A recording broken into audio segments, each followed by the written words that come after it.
Hello, hello, hello. It's Emily from The Joy of Coding here, and I am so excited to welcome you today. So today we have a really fun topic. We are talking about how many programming languages do you need to know to become a six-figure software developer? And the answer might surprise you a little bit. So we'll see as we go on.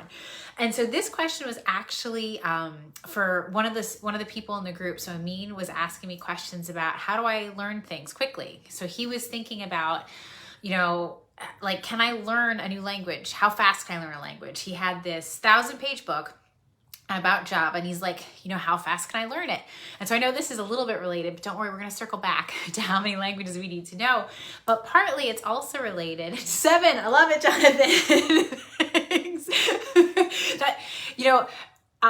I guess I might not give you a hard and fast number. I'm gonna give you a number, and then we're gonna qualify it. Like, we're gonna look for the types of languages that we need to know, if that makes sense. So I'm getting ahead of myself a little bit. But one of the questions he asked me was, okay, I want to learn a language, right? I have this book and it's 1,000 pages long. How fast can I learn it? And so he reached out to me because I have my PhD. So he knows I've learned from books before and that I've learned a lot, and I'm like a pro learner.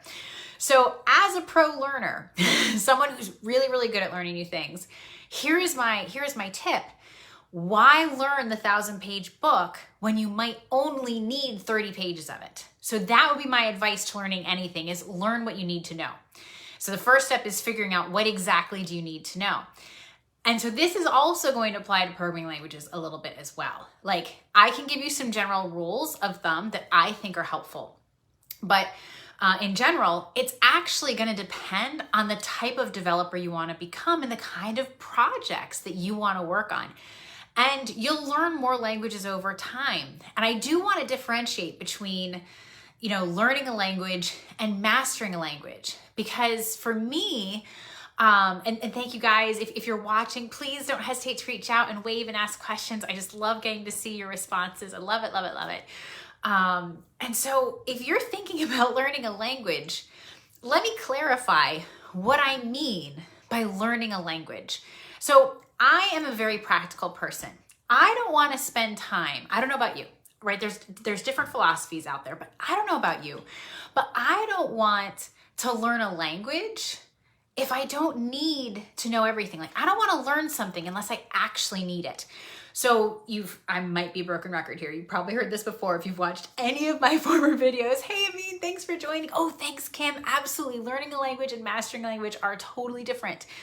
And so the idea is that if I have a problem that I need to solve, I'm going to learn enough of the language, the tool I need to solve the problem. But I might not need absolutely everything about it. Awesome. Hey, Eric, he's starting with object-oriented programming at Python, and he's going kind of slow, but he's liking it. Awesome. Rock on. I love it. Love the updates. This is great. So really, what we do want the fundamentals, right? We do want to master the basics, but after that, we can kind of start to let our projects be our guide. And so some of our project choices and where we want to go and the type of software that inspires us to create is going to dictate what languages we pick up. So for example, I really like working with text, for example. So I picked up languages and capabilities around working with textual data. And so you can see a bunch of different lists online of what do you need to know, how many languages you need to learn. Like, there's a bunch of different lists out there because they're all from everybody's experience, and everybody's experiences are different, right? So there's going to be a lot of lists out there, and it's so easy to get overwhelmed and confused, but you don't need to be. We are totally going to cut through that today in today's live, and I can't wait to share. Okay, so the first thing I want to clarify is that there's programming languages, and then there's languages. So true or false, HTML is a programming language. All right, so think about for that second. Please feel free to jump in the chat, and if you think HTML is a programming language or not. Drum roll, drum roll, drum roll. And there might be a delay, so I'm not sure I'm seeing everybody's responses. So my apologies if you responded and I didn't see yet. But HTML is actually not a programming language. It's a language. It's actually a markup language. It's not a programming language. So programming languages are going to, yeah, exactly, thanks Kim, programming language versus language. So HTML is actually a markup language, right? It allows us to take text and say how we want it displayed on the screen. This is way different from a programming language where we have loops and functions, and it allows us to actually change the behavior of the computer based on the commands that we put in. So there's programming languages and there's languages. So today our focus is mostly on programming languages. If you want to build web applications, you're going to want to know some HTML, but there's actually other markup languages besides HTML. There's YAML, there's HAML, there's like ERB, like there's so many different forms of that. Style sheets kind of live in the middle because they have some code, but they're really on the markup language side traditionally. CS5 has some coding capabilities, so I would say they're kind of bridging that gap between programming language and markup language. And then the rest of the traditional programming languages are going to be JavaScript, Python, Java, C, Perl, Bash.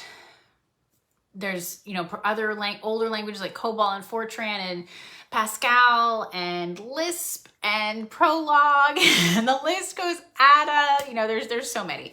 I can't list them all. I have a presentation where I actually list them all, and you can look them up on Wikipedia. There are so many.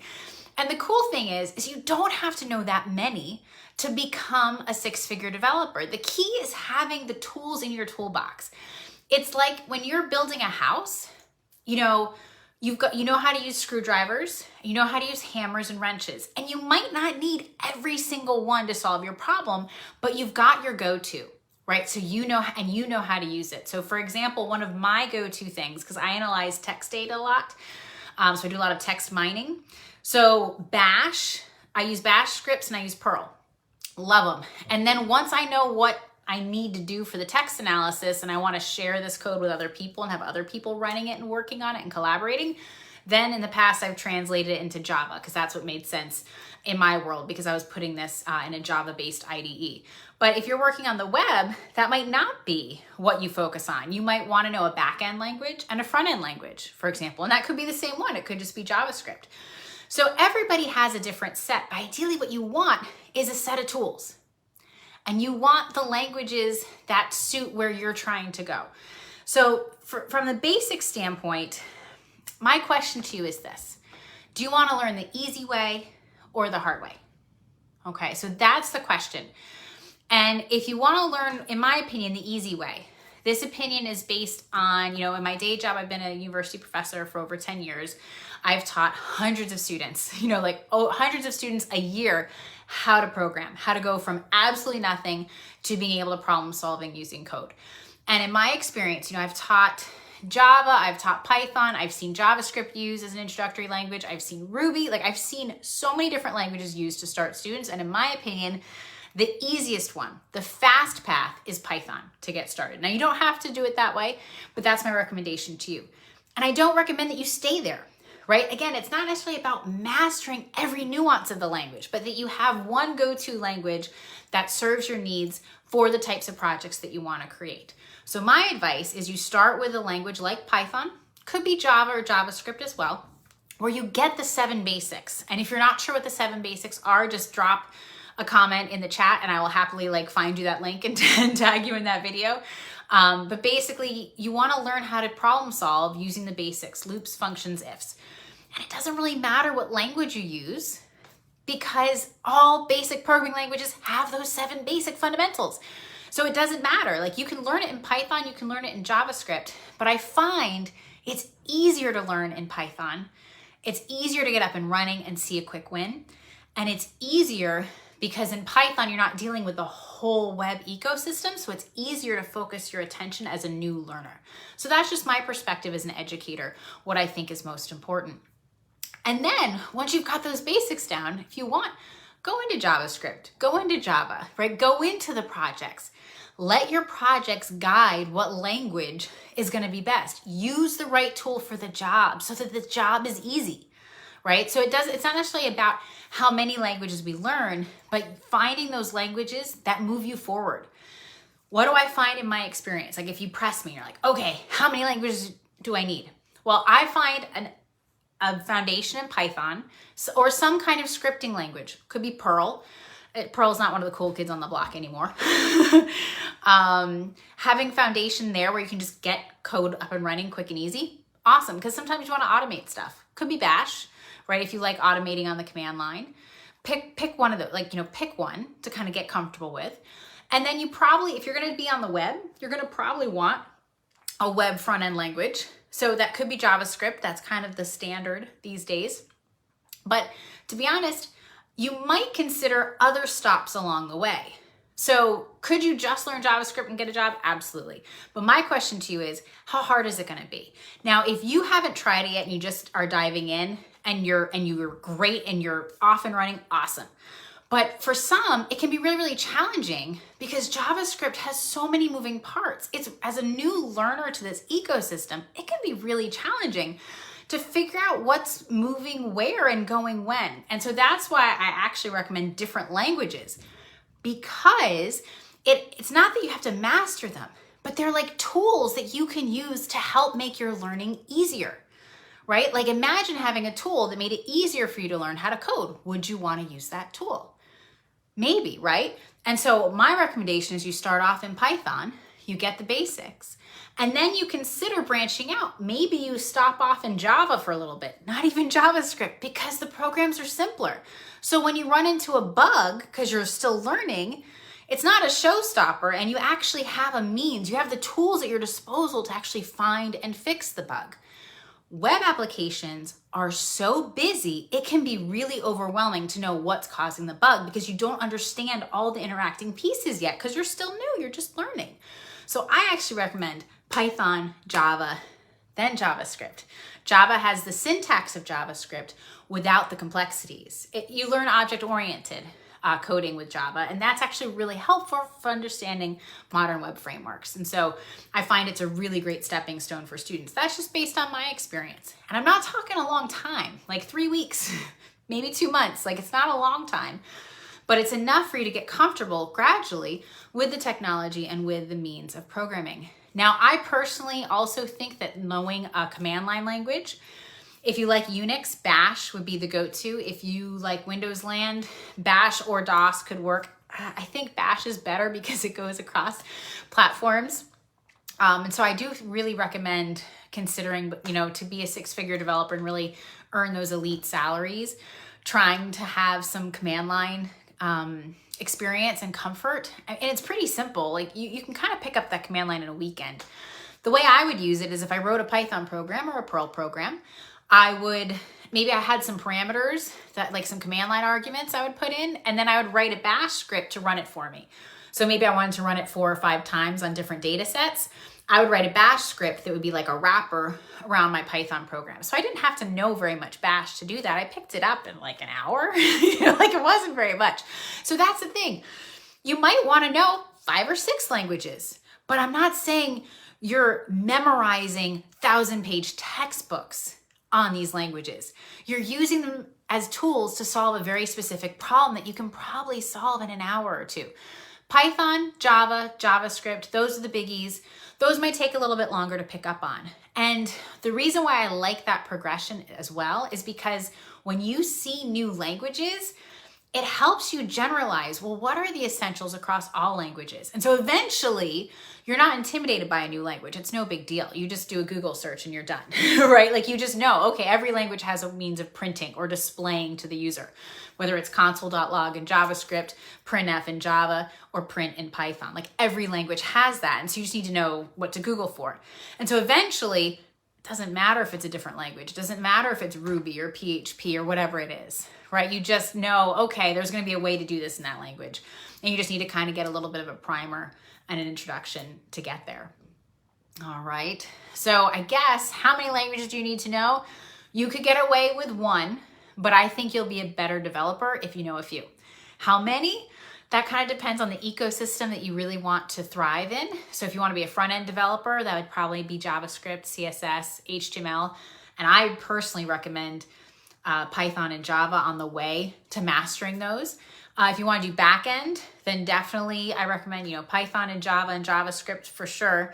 And then some command line. So getting some familiarity with Bash and programming a couple little scripts on Bash, some systems level programming would be awesome.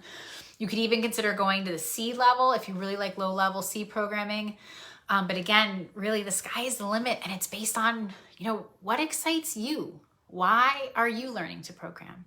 And so that would be my advice, is to focus on, the people that are creating software like you are, where are they? What languages are they learning? And learn enough to solve a problem. Don't worry about mastery. Don't worry about totally knowing everything, because you can't. Right? You can't. Languages change too fast. The internet changes too fast. So really it's about knowing enough to build and create whatever it is you want to make. Awesome. Let me see. Do projects. Yeah, I'm just checking my notes, making sure I'm not missing anything. So doing projects, viewing languages as tools in your toolbox, for sure.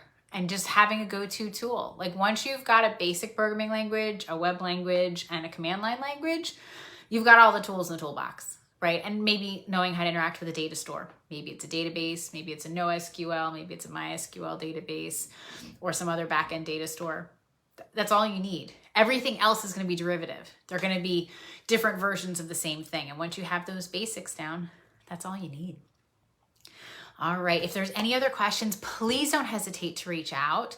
And again, what I'm summarizing today is how many programming languages do you need to know to become a six-figure developer? I would work on a handful, but be very targeted and specific to solving a problem and using the right tool for the job that makes solving that problem easier. It might be worth learning a new programming language to make solving it take a fraction of the time. And so don't be afraid or intimidated by those things, because you don't have to master the language. You only need to know enough to solve your problem. And that's why I always recommend using problems to guide your learning. Awesome. Well, this was great. Thank you guys so much for calling out and chatting and throwing up your questions. I love to see it. I love all the progress that people are making. And if you have any other questions, please don't hesitate to reach out in the group. I would love to answer your questions and cheerlead your progress. All right. Have a great rest of your day. And again, Emily from The Joy of Coding. Take care.